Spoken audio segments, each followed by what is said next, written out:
रवींद्र चव्हाणांनी कल्याण डोंबिवलीचा गड राखला। आणखी एका भाजप उमेदवाराची बिनविरोध निवड झाली आहे। भाजपच्या बालेकिल्ल्यात रंजना पेणकरांची बिनविरोध निवड झालेली आहे।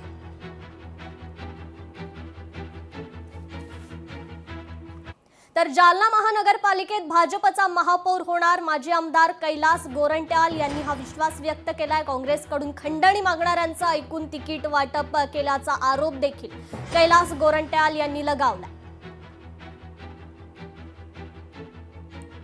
तर जालना महानगरपालिकेत भाजपचा महापौर होणार असल्याचा दावा भाजपचे माजी आमदार कैलास गोरंट्याल यांनी केलाय। भाजप विकासाच्या मुद्द्यावर निवडणूक लढत असून 40 जागेवर भाजपचे नगरसेवक निवडून येतील आणि भाजपचा पहिला महापौर होईल असा दावा गोरंट्याल यांनी केलाय। तर काँग्रेसचे खासदार कल्याण काळे यांनी खंडणी मागणाऱ्या गुंड लोकांना घेऊन जे तिकीट दिलं त्यामुळे काँग्रेसचा सुपडा साफ होईल असा दावा देखील गोरंट्याल यांनी केला। त्यांच्यासोबत संवाद साधलाय आमचे प्रतिनिधी सुधाकर जाधव यांनी। जालना महानगरपालिका निवडणुकीमध्ये महायुतीतील सर्वच पक्ष सोबळावर निवडणूक लढत आहेत। आपल्यासोबत भाजपचे माजी आमदार कैलासजी गोरंट्याल आहेत। सर, काय सांगाल? सोबळावर तुम्ही निवडणुकीचा नारा दिलाय, तुमचा अजेंडा काय असणार आहे? अजेंडा तर विकासाचा अजेंडा आहे आणि सन्मान्य दानवे साहेब आणि नगरपालिका जेव्हा आमच्या हातात मी आमदार असताना जालना शहराचं भरपूर काम केलं।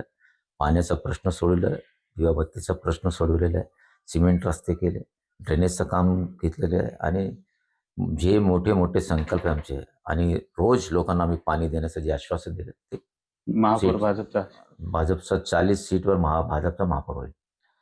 जर कदाचित जागा कमी पडल्या भाजपला तर भाजप मित्रपक्षासोबत जातील ते मी काय म्हणतो, आता ते त्याच्यावर भविष्यवाणी करणे म्हणजे चुकीचं असतो। ते आता भविष्यवाणी करत नाही।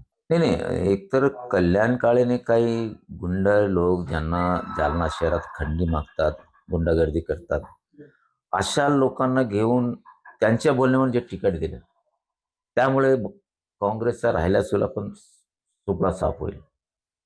काँग्रेसचा मानणारा एक वर्ग जालना शहरात आज भी आहे, पण ज्या लोकांना त्यांनी दुसऱ्या पार्टीतून आपल्या पार्टीत केले, जे गुन्हेगारी प्रवृत्तीचे आणि ते गुन्हेगारी प्रवृत्तीचे लोकांनी त्यांच्यासोबत जे गुन्हेगार असतात त्यांना तिकीट दिले, त्यामुळे त्यांना अटका बसणार। माजी आमदार कैलास गोरंट्याल यांनी व्यक्त केलाय। सुधाकर जाधव, लोकशाही मराठी, जालना। लोकशाही मराठी, ऐका, पहा, जागरूक रहा।